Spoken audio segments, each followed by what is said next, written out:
नमस्कार। Hello viewer, आज का जो विषय वस्तु है जन्म पत्रिका में मार्कीस ग्रह का प्रभाव, और इस चीज़ को समझने के लिए बर्थ चार्ट में कुंडली में किस तरह अप्लाई की जाती है और जो इसका स्टडी करने का तौर तरीका क्या होता है, इस पर भी विचार विमर्श होगा। तो चलिए अपने विषय वस्तु की तरफ आगे बढ़ते हैं।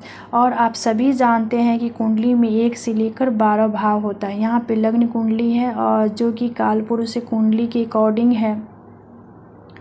और यहाँ पर आप यह भी जानते हैं कि कुंडली में जो दूसरा भाव है, तीसरा भाव है, 7वां भाव है, 8वां भाव है, उसके जो स्वामी होते हैं वह मार्कीस होते हैं। जब भी उनकी दशाएं होती है, महादशा, अंतरदशा, प्रत्यंतर दशा, सूक्ष्म दशा, तो वह थोड़ा सा समस्या खड़ा ज़रूर करते हैं।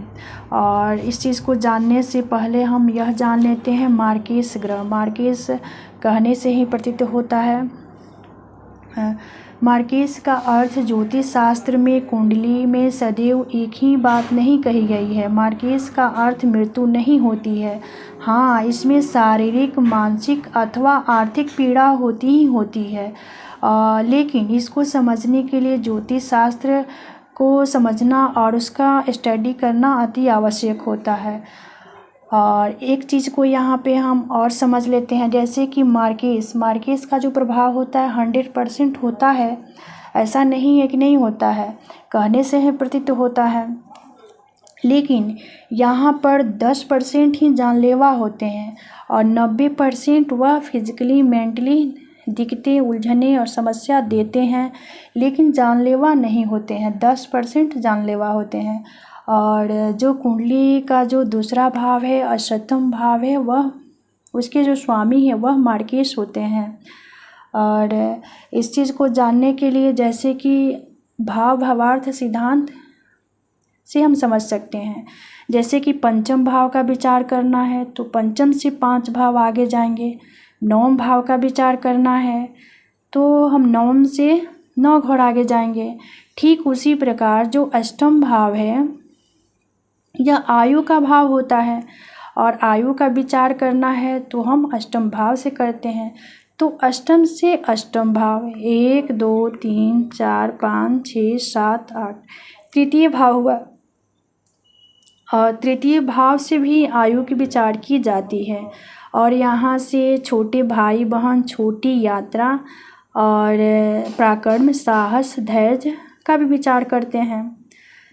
तो अष्टम से अष्टम तृतीय भाव हुआ। और उसके बाद एक चीज़ को और देख लेते हैं यहाँ पर। और यहाँ पे जो अष्टम भाव है इससे हम आयु का विचार करते हैं।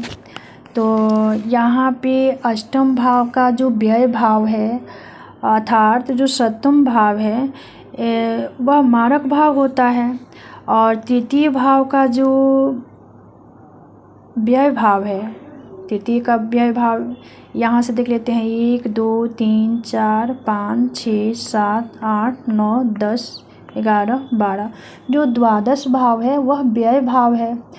तो अर्थात कुंडली का जो दूसरा भाव हुआ वह मारक भाव के श्रेणी में आ गया। तो इसीलिए इस पत्रिका के अनुसार द्वितीय भाव, सप्तम भाव मारक भाव हुआ। और इसका जो मारक का भाव का जो स्वामी हुए वह शुक्रदेव हुए, इसलिए कि वृषभ राशि का भी स्वामी शुक्रदेव होते हैं, तुला राशि के स्वामी भी शुक्रदेव होते हैं। तो यहाँ पे इस पत्रिका के अनुसार मार्कीस जो हुए शुक्रदेव हुए। और यहाँ पे जो षष्ठ भाव है, अष्टम भाव है, द्वादश भाव है, इस भाव को त्रिक भाव कहा गया है। और यह भाव दूषित भाव होता है। इन भावों में ग्रहों का जब भी प्लेसमेंट होता है तो वह वहाँ पे उनका प्रभाव निगेटिव देखने को मिलता है। और जैसे कि मार्कीस की दशा चल रही है और वहाँ पर कोई शुभ ग्रह का जो कारक ग्रह हो और उनका दृष्टि पड़ रही है, तो इतना समझ लेना चाहिए कि उनके प्रभाव में जो उनका बुरा प्रभाव होगा, निगेटिव प्रभाव होगा, उसमें कमी देखने को मिलती है। और जैसे कि यहाँ पर शनि को आयु के कारक माना गया है। आयु के कारक शनिदेव हैं और जिसके पास कारकत्व होता है समापन, उसी के हाथ में होती है। इसीलिए जब भी शनि मार्कीस हो तो उस समय थोड़ा सावधानी बरतनी चाहिए और अपनी जो बर्थ चार्ट है, कुंडली है, कोई विशेषज्ञ से उसका विश्लेषण करवानी चाहिए। तो यहाँ पर मान लीजिए आपके ऊपर से मार्केस की दशा चल रही है आपके ऊपर, तो उससे बचने के लिए एक ही उपाय है जो सही है और सटीक है। उसके लिए भोलेनाथ के शरणागत होइए और उनका जो आराधना है बड़ी मात्रा में करना शुरू कर दीजिए। इसी से आप बच सकते हैं। बचाव का जो साधन और तौर तरीका है वही यही है। और कभी भी जैसे कि यहाँ पर 1 से लेकर जो 9 ग्रह हैं, तो राहु केतु का कोई अपना राशि तो होता नहीं है। तो इसको जो राहु केतु हैं उनको शनिवत कहा गया है, राहु को पुजवत, केतु को शास्त्र में। यानी कहने का तात्पर्य है कि शनि देव जो हैं वह राहु देव जो हैं वह शनि के समान फल देते हैं और केतु देव जो हैं वह मंगल के समान फल देते हैं। तो आज का विषय यहीं समाप्त होता है। मिलते हैं एक नए विषय वस्तु के साथ अगले वीडियो में। तब तक के लिए धन्यवाद, नमस्कार।